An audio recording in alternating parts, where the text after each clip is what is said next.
네, 앞서 들으신 것처럼 오늘 오전 고용노동부가 파리바게뜨 제빵 기사에 대한 논란에 대해서 다시 한번 불법임을 강조했습니다. 취재기자 연결해서 더 자세히 들어보겠습니다. 박혜미 기자. 네, 정부 세종청사에 나와 있습니다.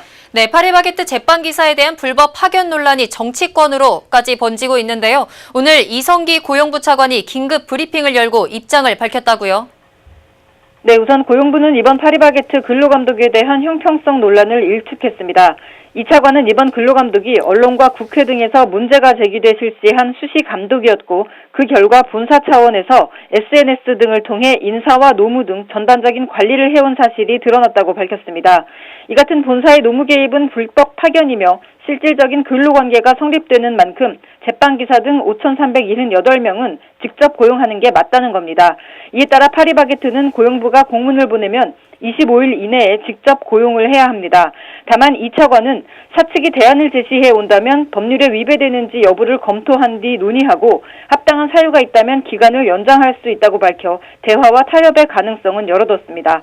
네, 이번 근로감독이 가맹업계 전반으로 번질 수 있다는 우려의 목소리도 많지 않습니까? 고용부의 입장은 어떻습니까?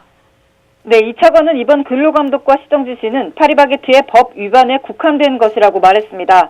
앞서 고용부는 파리바게뜨가 가맹점 근무 제빵기사 등을 불법 파견으로 사용하고 연장수당 110억 1,700만 원을 미지급했다며 지난 21일 직접 고용과 수당 지급 등 시정 명령을 내렸습니다. 이번 근로감독 결과를 앞으로 어디까지 적용 또는 확대할지 문제에 대한 우려가 많았는데요. 이 차관은 정책적 검토가 필요한 부분이지만 일단은 모든 가맹업계를 감독하겠다는 의미는 아니라고 말했습니다. 다만 수시감독과 행정조치는 하나의 선례가 되는 만큼 위법사항에 대해서는 업계가 스스로 개선해 해결할 수 있는 계기가 될 수 있다고 의미를 부여했습니다. 네, 그런데 협력업체와 경총 등 관련 업계나 단체들은 고용부의 이번 시정 지시에 불만이 많은 것 같은데요. 네, 그렇습니다. 그래서 고용부도 이런 사회적 파장을 예상했고 근로감독 발표 전까지 대안을 고민했다고 밝혔습니다. 또 협력업체나 사측 입장에선 반발할 수 있는 만큼 함께 고민하겠다고도 말했습니다.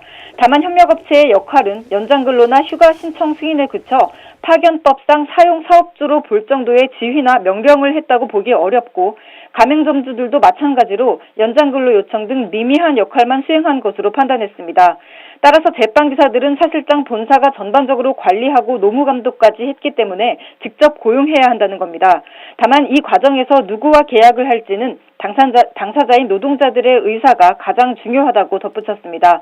또 다른 고용부 관계자는 이번 근로감독이 일벌백계를 노린 상징적 조치가 아니라 불법을 바로잡기 위한 것이라고 덧붙였습니다. 지금까지 정부 세종청사에서 아시아경제TV 박혜미입니다.